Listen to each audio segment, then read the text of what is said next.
Bapak, Ibu, saudara-saudaraku sekalian yang kekasih, kita percaya Allah dapat kita nikmati.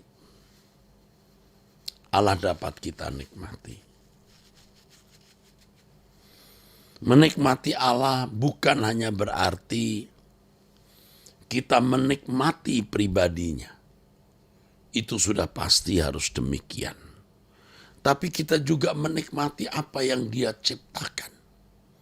Apa yang Dia sediakan bagi kita. Menikmati apa yang Allah sediakan bagi kita. Apa yang Allah berikan kepada kita. Kita menikmati Tuhan. Misalnya kalau kita bisa makan,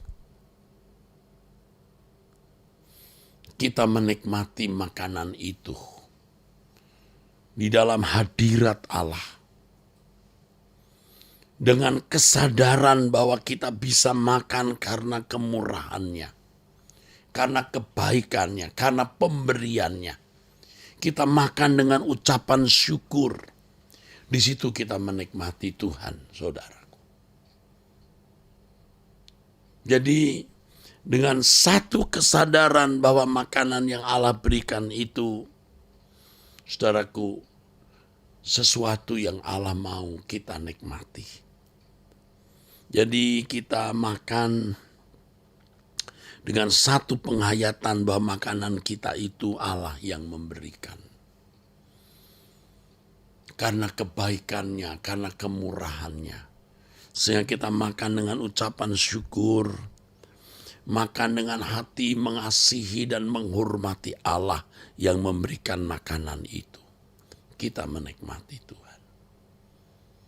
Apalagi saudara, kalau saudara diberi kesempatan jalan-jalan, melihat pemandangan alam yang indah, kebersamaan dengan keluarga atau orang-orang yang saudara kasihi, sahabat-sahabat, ada sukacita bersama-sama.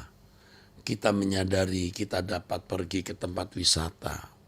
Kita bisa memiliki sahabat, bisa memiliki keluarga. Itu karena kemurahan Tuhan. Dan kita menikmatinya dengan ucapan syukur. Saudaraku sekalian, tetapi Allah bukan hanya memberikan sesuatu yang menurut pengertian atau pandangan umum menyenangkan atau membahagiakan. Allah juga mendidik kita ya, melalui pergumulan-pergumulan hidup, persoalan-persoalan dan masalah-masalah yang di dalamnya Tuhan mau memberikan kita pendewasaan. Tuhan mau mengubah kita untuk sempurna. Tuhan mau kita bertumbuh menjadi anak-anak Allah yang berkodrat ilahi.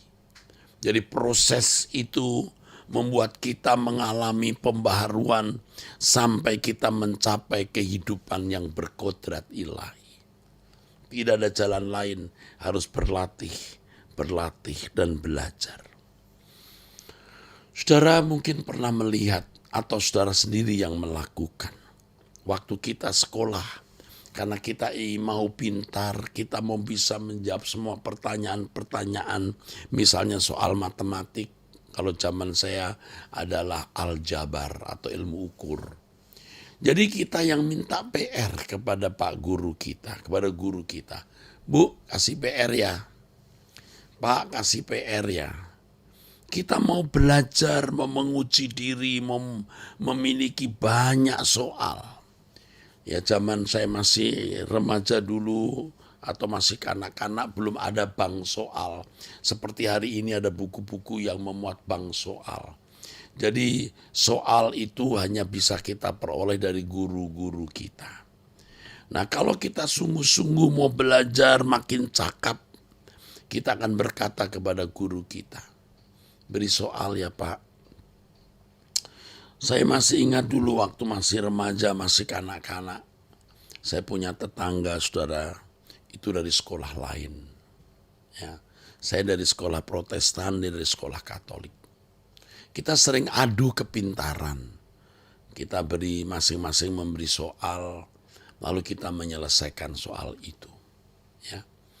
Nah, karena kita pengen pinter, kita minta kepada guru kita, Pak beri soal. Ya. Atau paling tidak kita mencari-cari soal yang paling sulit yang bisa kita berikan kepada lawan kita.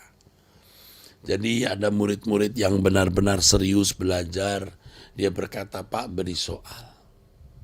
Ada PR Bu, karena mau belajar dan menikmati soal itu, menikmati tugas-tugas sekolah itu.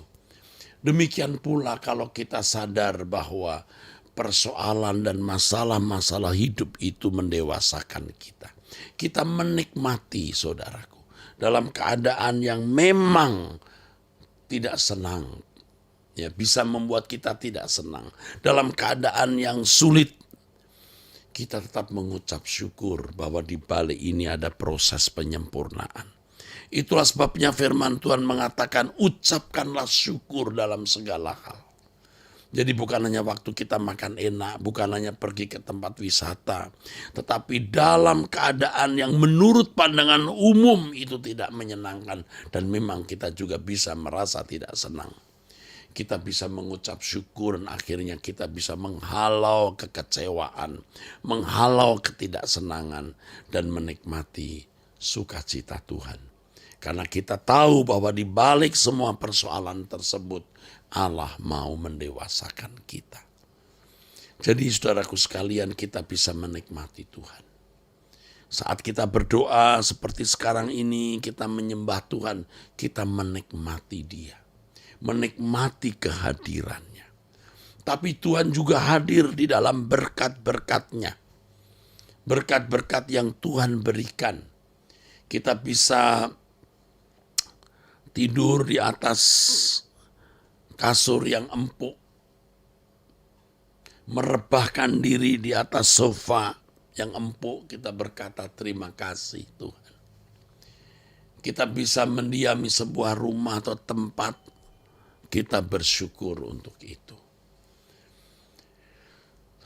Kita menikmati berkat Tuhan, makanan yang Tuhan berikan. Tadi saya beri contoh wisata. Atau saudara tinggal di sebuah rumah kontrak kecil. Saudara kita juga bersyukur dengan keadaan itu. Karena di balik keadaan tersebut, Tuhan mendewasakan kita. Syukur masih punya tempat bernaung, tidak di bawah jembatan. Kalaupun kita makan, kita tidak makan makanan mahal. Nasi hanya dengan sayur asam pun enak.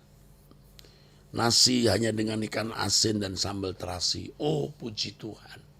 Kita menikmati Tuhan ya dengan nasi dan ikan asin terasi tersebut. Tidak ada sesuatu yang buruk yang Allah berikan. Semua keadaan kita, keadaan yang dirancang Allah baik untuk kita. Yuk kita menikmati Tuhan dengan apapun yang Allah berikan. Apa itu terasa manis atau pahit, semua mendatangkan kebaikan. Mari kita menikmati Tuhan dalam segala keadaan. Dengan hal ini, kita bisa mengucap syukur, kita tidak bersungut-sungut, dan kita bisa hidup lebih berkenan. Artinya hidup suci. Ya jelas kalau kita menghayati Tuhan di dalam seluruh atau segala hal yang kita lakukan, kita akan jauh dari perbuatan salah. Dan yang paling luar biasa, kalau kita menikmati Tuhan dalam segala keadaan, kita tidak mau berpisah dengan Tuhan. Kita akan merindukan Dia. Kita merindukan bertemu muka dengan Tuhan kita. Dan tentu kita merindukan kerajaan sorga. Kiranya Allah memberkati saudara. Ya saudara, angkat tanganmu.